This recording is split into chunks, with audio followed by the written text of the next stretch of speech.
Bismillahirrahmanirrahim. Assalamualaikum warahmatullahi wabarakatuh. Alhamdulillahi rabbil alamin.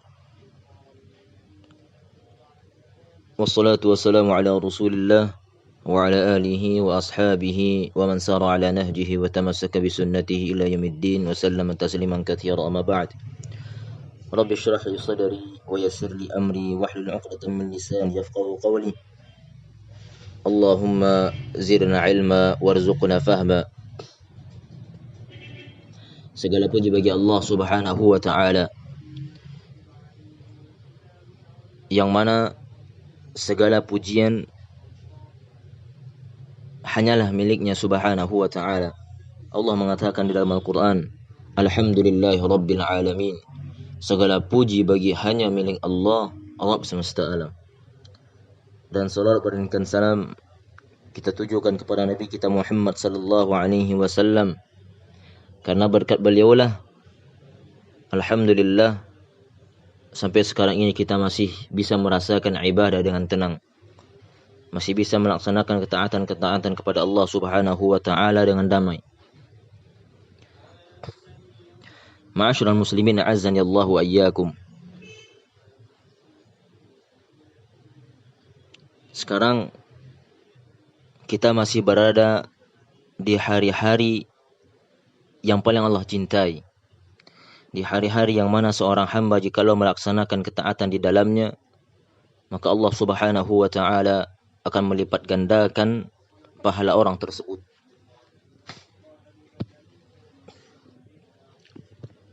Dan besok insyaallah jatuhnya 9 Zulhijjah.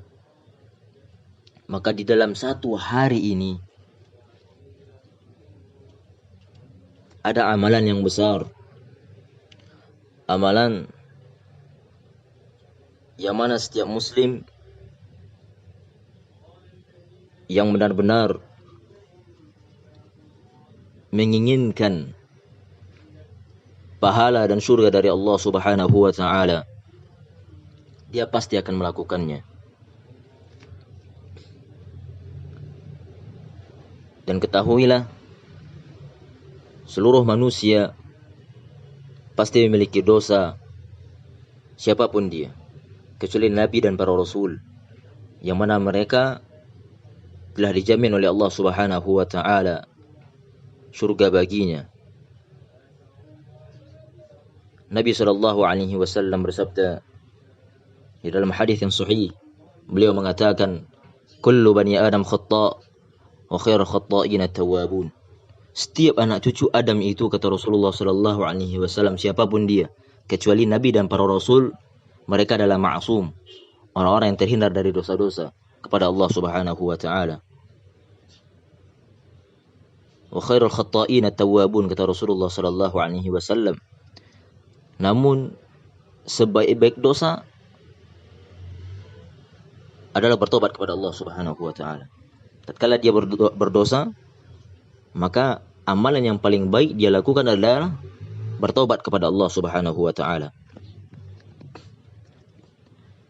Dan di dalam Al-Qur'an Allah tabaraka wa taala berfirman di dalam surat Al-Asr. Allah mengatakan, a'udzu billahi minasyaitonir rajim. Wal 'asr innal insana lafi khusr illa alladhina amanu wa 'amilus shalihat wa tawasaw bil haqqi wa tawasaw bis sabr. Allah bersumpah dengan masa. Allah mengatakan wal 'asr, demi masa. Innal insana fi khusr. Sungguh manusia ini dalam kerugian. Seluruh manusia ini, kata Allah Subhanahu wa taala, dalam kerugian. Kemudian Allah tabaraka wa taala mengecualikan siapa yang tidak termasuk orang-orang yang merugi di dalamnya. Allah mengatakan illal ladzina amanu. Yang tidak termasuk orang-orang merugi adalah orang yang beriman kepada Allah Subhanahu wa taala wa amilus shalihat, dan mereka melakukan amalan-amalan saleh, wa tawasaw bil haqqi wa tawasaw bis sabr. Kemudian mereka saling menasihati dengan yang hak dan saling menasihati dengan kesabaran. Inilah orang-orang yang tidak merugi di dunia dan di akhirat. Maka besok adalah kesempatan bagi seorang muslim untuk meningkatkan amal saleh di dalamnya, yaitu hendaklah bagi seorang muslim untuk berpuasa pada hari Arafah, karena ketika itulah kita bisa mengejar ketertinggalan kita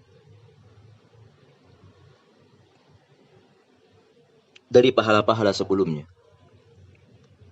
Dalam hadis Nabi Shallallahu Alaihi Wasallam, suatu ketika ditanya para sahabat tentang keutamaan puasa di hari Arafah. Itu tepatnya 9 Zulhijjah. Maka Nabi Shallallahu Alaihi Wasallam mengatakan, "Shaumu yaumi Arafah, inni ahtasibu 'ala Allah an yukaffira adh-dhunub sanata al-madiyata wal muqbilah."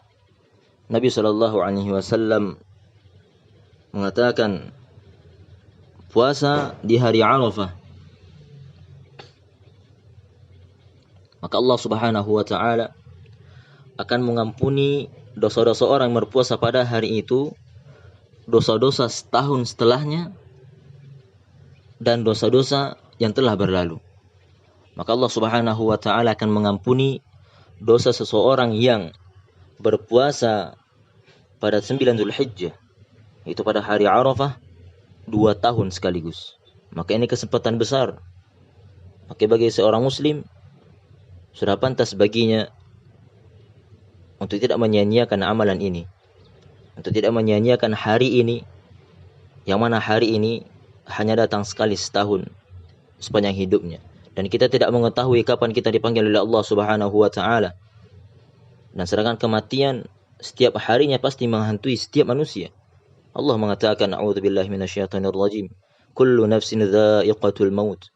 Tiap-tiap yang bernyawa pasti akan merasakan kematian. Maka mumpung Allah Subhanahu wa taala masih memberikan kita umur yang panjang, badan yang sehat, maka marilah kita berlomba-lomba di dalam kebaikan. Marilah kita untuk terus melakukan ketaatan-ketaatan kepada Allah Subhanahu wa taala di sepanjang hidup kita. Dan besok adalah kesempatan kita agar dosa-dosa yang telah kita lakukan, Allah Subhanahu wa taala akan mengampuni dosa-dosa yang telah kita lakukan tersebut.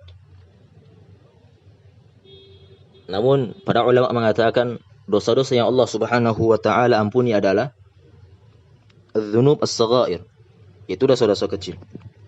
Adapun jikalau seandainya orang-orang melakukan dosa-dosa besar seperti mereka melakukan zina, meminum minuman khamar, mencuri dan lain sebagainya, maka itu memiliki taubat yang khusus.